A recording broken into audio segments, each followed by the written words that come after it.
Hello, my name is Ana Sofia Cantos. I'm going to talk about treatment strategies for deficiency of adenosine deaminase 2. Definition. Deficiency of ADA2 data is the first molecularly described monogenic vasculitis syndrome. DATA2 is caused by allelic hypomorphic mutations in the ADA2 gene that encodes the adenosine deaminase 2. Protein vasculitis and inflammation can affect many organs, explaining the intestinal, hepatological, and renal manifestations. Data 2 should be primarily considered in patients with early onset fever, rash, and strokes in the absence of the positive family history.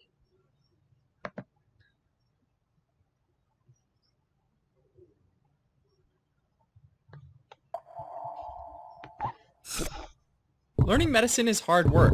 Osmosis makes it easy. It takes your lectures and notes to create a personalized study plan with exclusive videos, practice questions, and flashcards, and so much more. Try it free today. Adenosine deaminase deficiency, or ADA deficiency, is a rare genetic disease that results in severe combined immunodeficiency, or SCID for short.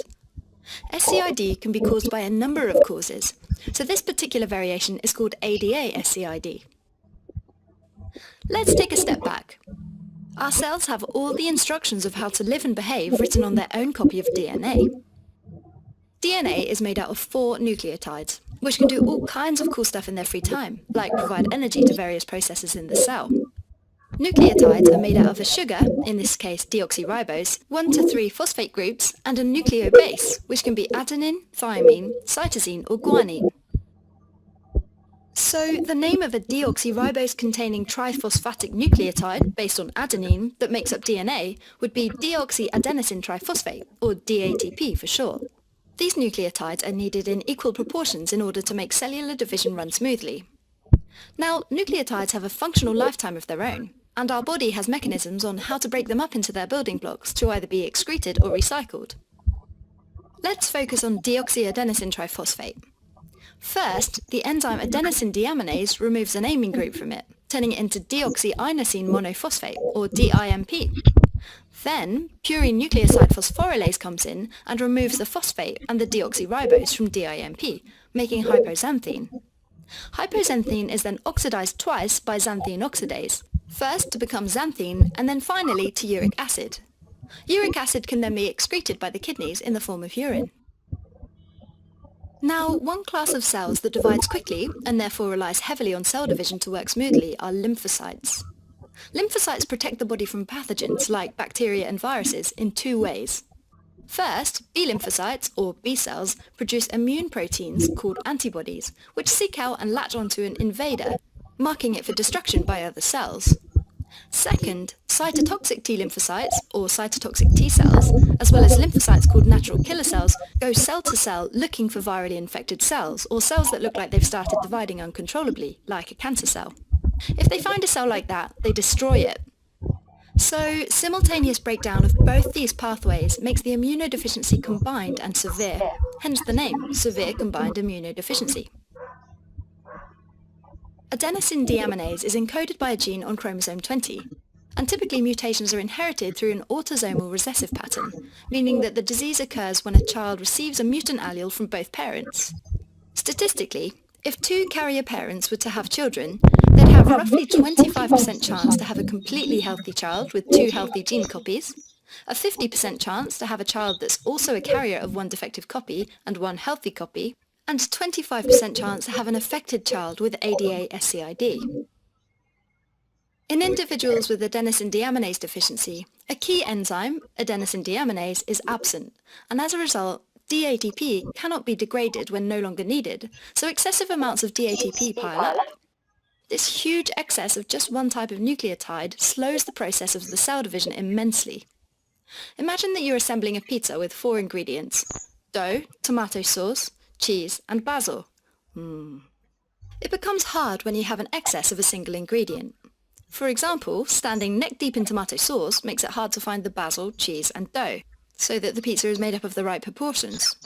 This is exactly the case here.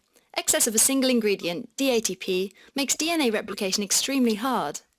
And DNA replication is vital for cell division. This affects cells throughout the body, but particularly it affects lymphocytes because they are rapidly dividing cells. As a result, B cells, T cells, and natural killer cells numbers go down, collapsing the immune system. This makes affected children susceptible to any bacterial, viral, or fungal infections starting from birth. Prognosis in such infants is extremely poor without treatment. In terms of symptoms, because fighting infections takes a lot of energy, infants struggle to gain weight and are often diagnosed as having failure to thrive, and very sadly, many die. Treatment of adenosine deaminase deficiency usually centres on hematopoietic stem cell transplantation. The idea is to re-establish the immune system with donor immune cells that have the adenosine deaminase enzyme. Another option is to give enzyme replacement therapy through IV infusions of adenosine deaminase, but this requires weekly infusions and isn't curative.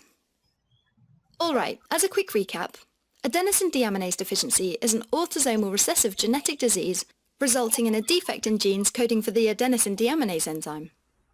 The result of ADA is increased accumulation of deoxyadenosine triphosphate, which interferes with normal DNA replication and collapses our lymphocyte immune system by disabling its proliferation. This leads to severe combined immunodeficiency, called ADA-SCID, which has a poor prognosis. Treatment options are hematopoietic stem cell transplants or lifelong enzyme replacement therapy. Thanks for watching. If you're interested in a deeper dive on this topic, take a look at osmosis.org, where we have flashcards.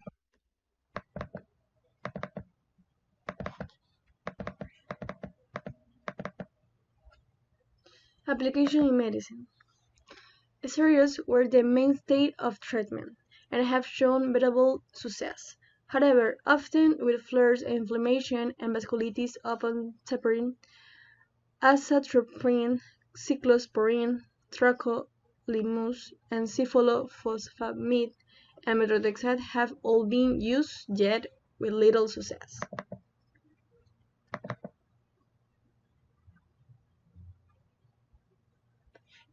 Well, we were interested in developing a new and improved version of gene therapy for a disorder called SCID.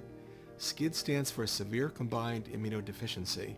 It's a catastrophic disease in which patients have no immune system, the bubble boy syndrome as it's commonly known. This was an attempt to develop a new form of therapy that would be more effective than prior attempts, that would be safer, and that would be available to older children who have previously failed a standard bone marrow transplant.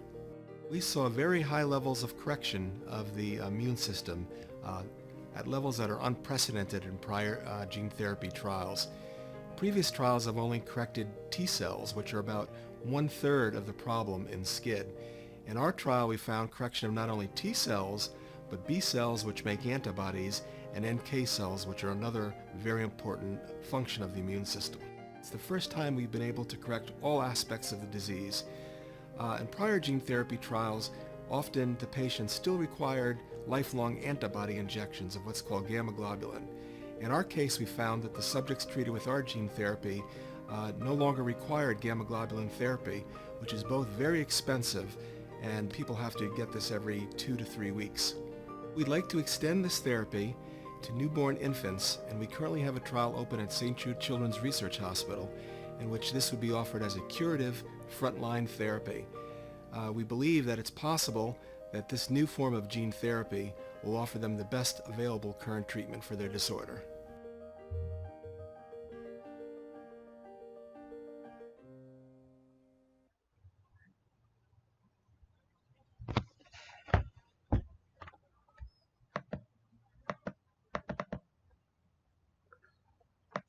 Two pros and two cons. The treatment with biologic TNF inhibitors was successful in controlling the fever episodes, vasculopathy, and prevention of strokes. In all patient report, online, in standard care for stroke patients, it is recommended to discontinue treatment with acetyl salicylic acid and other anticoagulants as hemorrhagic stroke is a potential complication.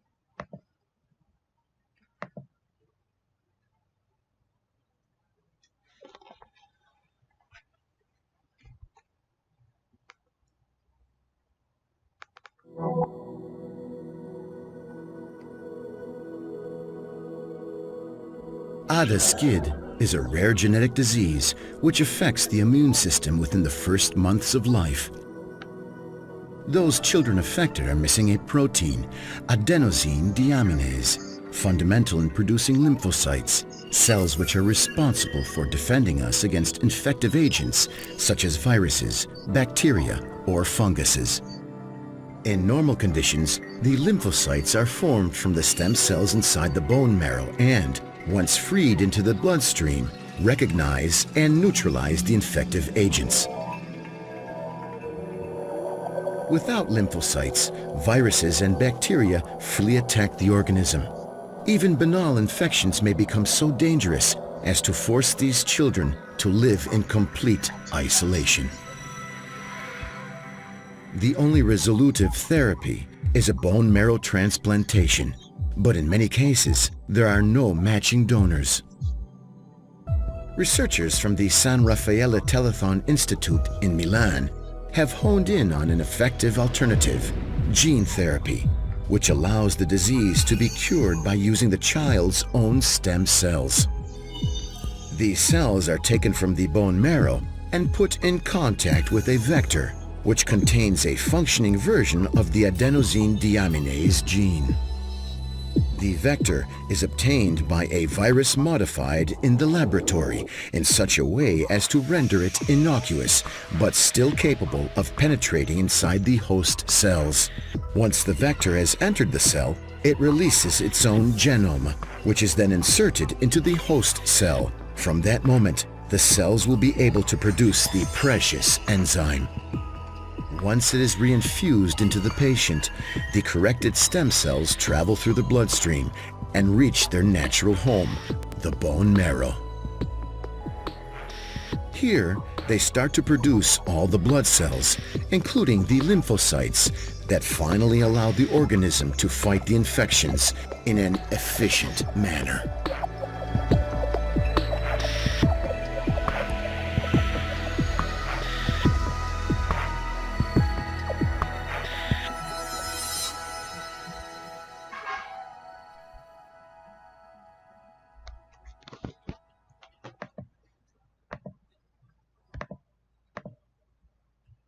Issue applied in Ecuador.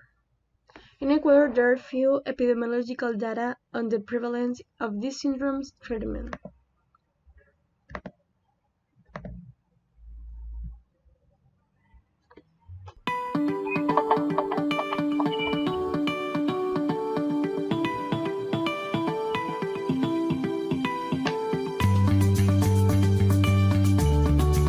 So I think the transformative potential of gene therapy is that it is a one-time treatment which has the potential to provide a long-lasting benefit because it goes at the root of the disease. If the disease has a genetic cause, we can treat the genetic cause by replacing the gene. The marketing approval for the SCID-ADA gene therapy represents for us fulfillment of a promise. We cannot be satisfied if we only fund outstanding, excellent research. This is the mean, but the objective, the final objective, is to find a treatment. We knew since the beginning that a complex approach like ex vivo gene therapy, as the SCID-ADA gene therapy is, needed a partner that had expertise in developing therapeutic products. And GSK is the perfect partner for such a complex new treatment. When we explain how gene therapy works to a parent, we start essentially from the concept of blood stem cells, which are the mother of all blood cells, and they live in the bone marrow. We take the own patient stem cells from the bone marrow. These cells are then engineered to transfer a healthy copy of the gene using a viral vector, and they are given back to the patient. The gene therapy is a new paradigm in therapeutic options, and therefore I think that the excellent research that comes from Telethon and TIGET in particular, and the strong competence of GSK would have allowed us to achieve this goal.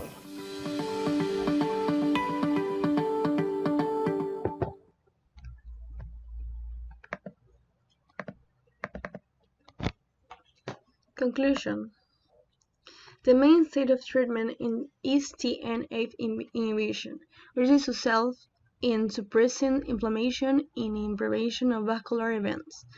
HSCT may be an option in patients presenting with hematological disease and immunodeficiency not responding to TNF inhibitors. Future therapies may include recombinant AD2 protein or gene therapy in order to develop direct therapies.